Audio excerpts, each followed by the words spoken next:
தமிழ்நாடு அரசின் மக்கள் நலத்திட்டங்கள், அவை சமூகத்தில் ஏற்படுத்தும் மாற்றங்களை வெளிப்படுத்தும் தொடர்தான் தலை சிறந்த தமிழ்நாடு. இன்றைக்கு நாம பார்க்க போற தலைப்பு எண்ணும் எழுத்தும் திட்டம்.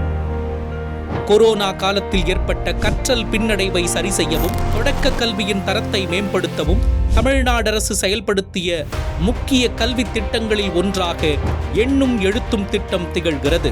13 ஜூன் 2022 அன்று முதலமைச்சர் மு.க. ஸ்டாலின் அவர்களால் தொடங்கி வைக்கப்பட்ட இந்த திட்டம் அரசு மற்றும் அரசு நிதி உதவி பெறும் பள்ளிகளில் 1 முதல் 3ஆம் வகுப்பு வரை படிக்கும் மாணவர்களின் அடிப்படை கல்வி திறன்களை மேம்படுத்துவதை குறிக்கோளாக கொண்டுள்ளது. 2023-24ஆம் கல்வியாண்டில் 4 மற்றும் 5ஆம் வகுப்புகளுக்கும் இத்திட்டம் நீட்டிக்கப்பட்டது.